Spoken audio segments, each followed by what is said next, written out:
So, what happens when the internal gremlins or grumbler pops up?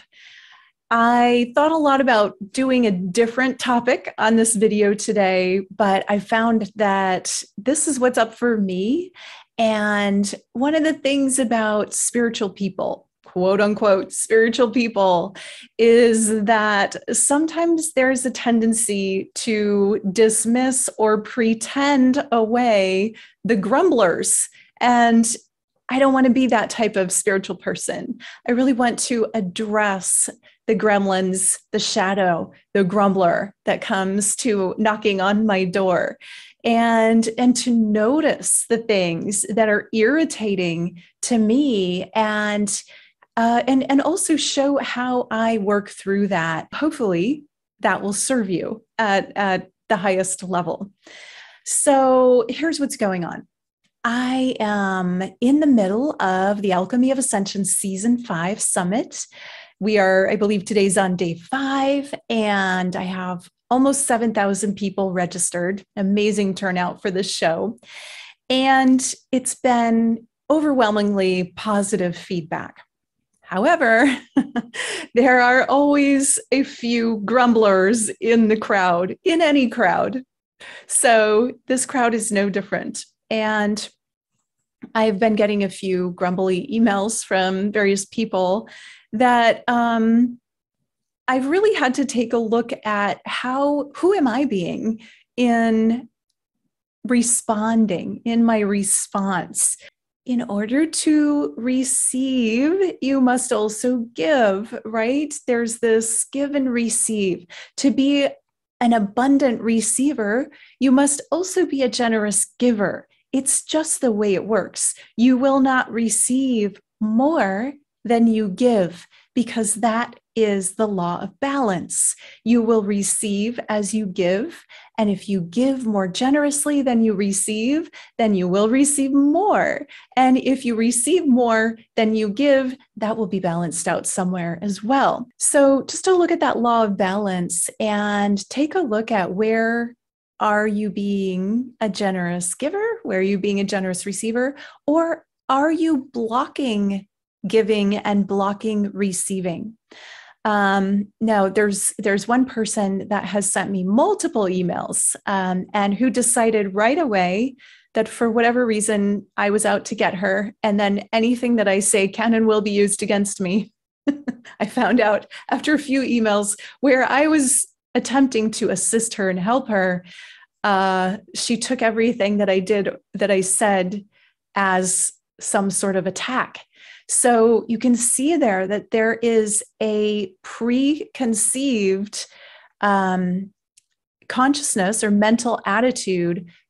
Somebody's trying to take advantage of me. If that is your filter, if you're looking at life through the filter of everybody wants to take something from me, this must not be free, there must be a catch, there must be a scam, there must be something going on. And that was the filter she was seeing through, to the point where she couldn't even receive the free content. All she could see is the offer for the VIP upgrade, which is just the upgrade. Nobody has to buy that. That's an option. Every speaker, not every, but many of the speakers have options for special offers, but nobody has to buy them, right? And yet it was all she could see. She couldn't see the free content because the filter was so strong that everybody wants my money, that she couldn't even see what was being offered for free.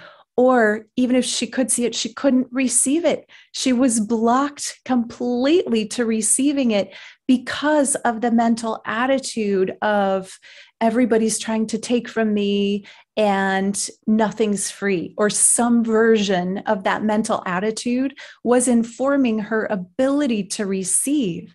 And so in that type of mental attitude, there's no, you're blocked. Your prosperity is blocked.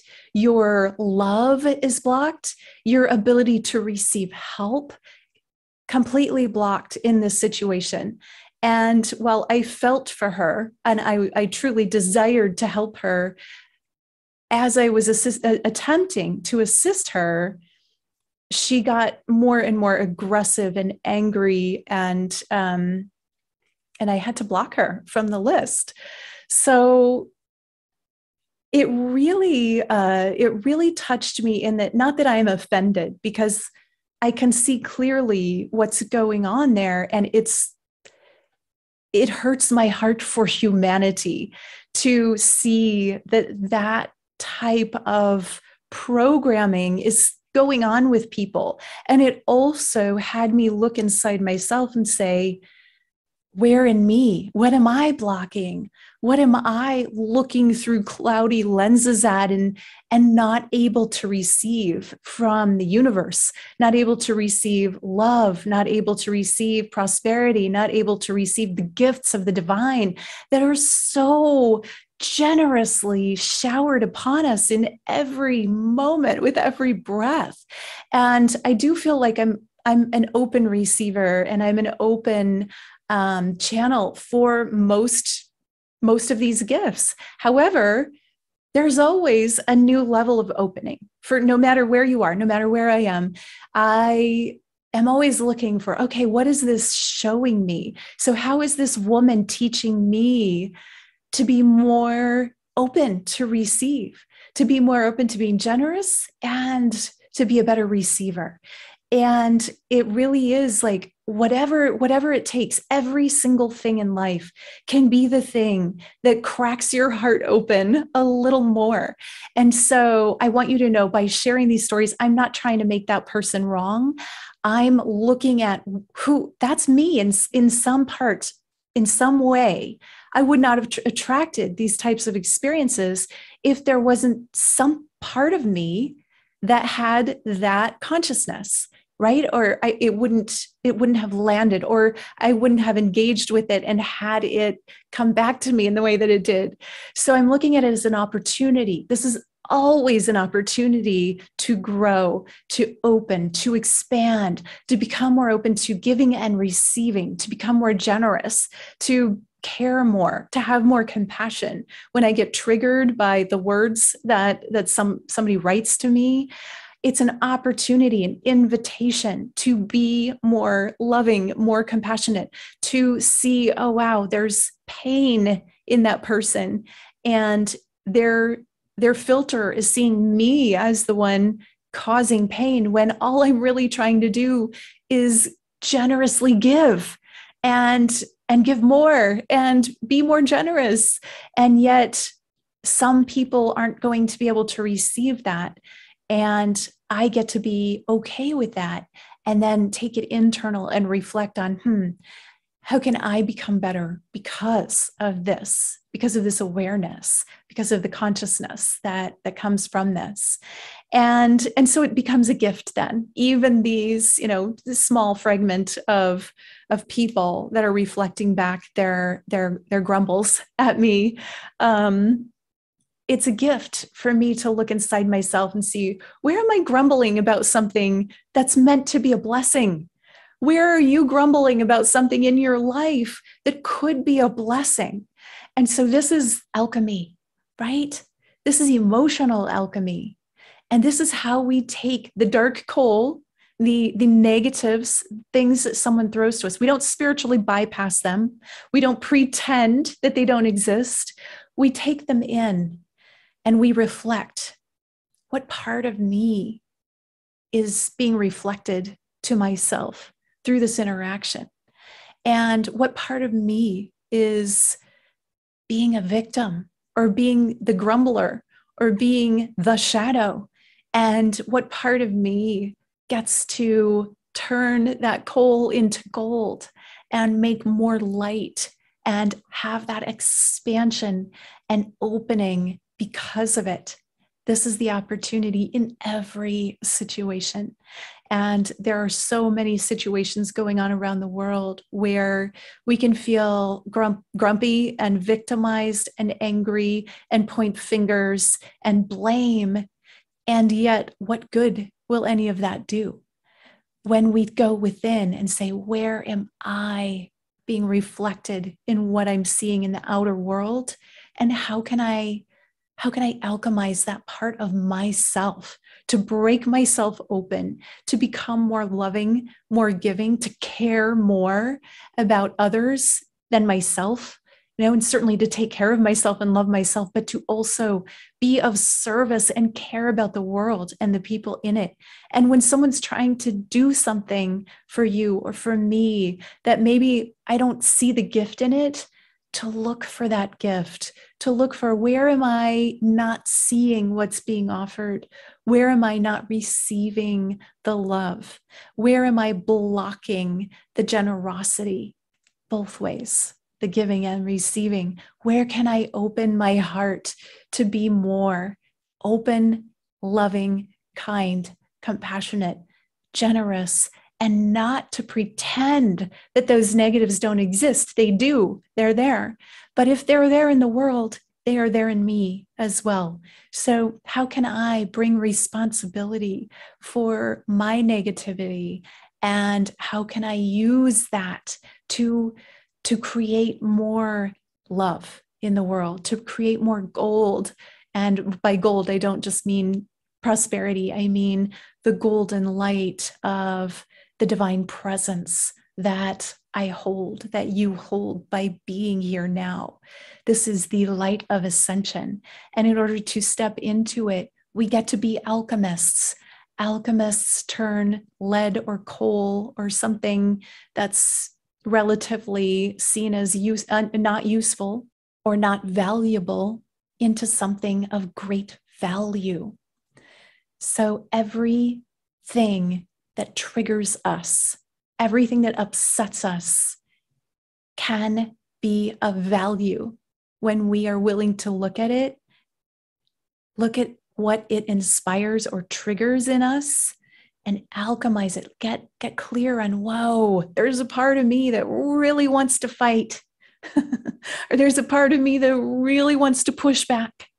And there's a part of me that really wants to be right, that really doesn't want to be compassionate, that really wants to see that person as mean or wrong or vengeful or whatever they are or not, whatever they might be reflecting. And yet, where in myself can I take that and turn something that is negative into something golden? I'd like to step into some I am statements. I am statements are coming from the divine, from the collective. So when I say I am in these statements, I'm not talking about Washela, I'm talking about the great I am presence that is in us all.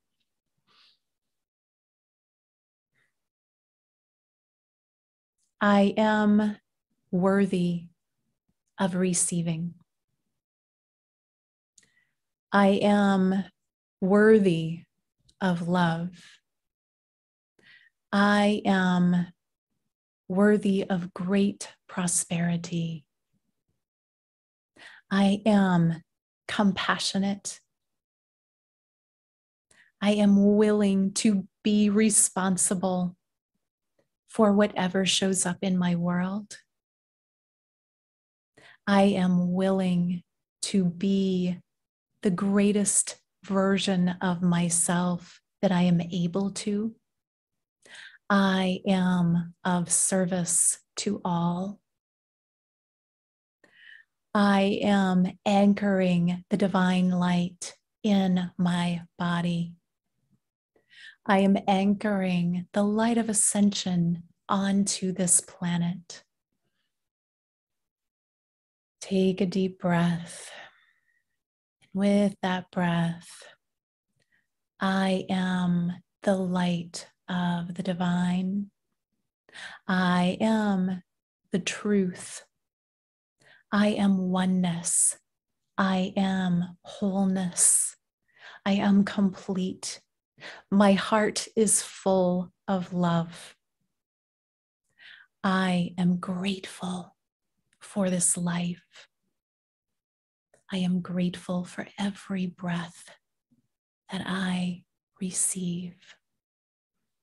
And I am grateful that I am able to give of myself to contribute to the upliftment of humanity and of planet Earth and of all beings on this planet.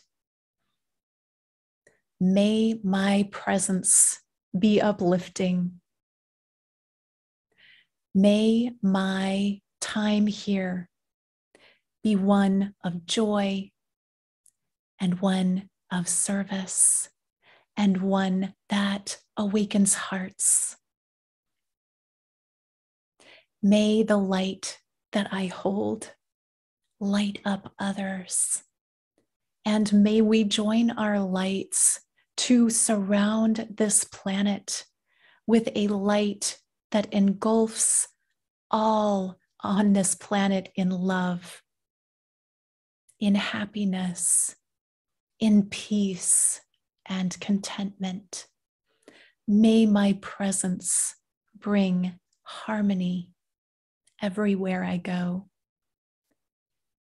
May my being be calm, centered, collected, and still. I am peace. I am divine presence, embodied. I am anchoring the truth of the light that I am with every breath, in every moment. I see divinity in all others. I am divine presence, divine truth, and divine light embodied in physical form. My physical form is a gift to me and to all, and I use it for the well-being and upliftment of all. Thank you for your presence. Thank you for your service, your generosity, and your love. I love you. Namaste.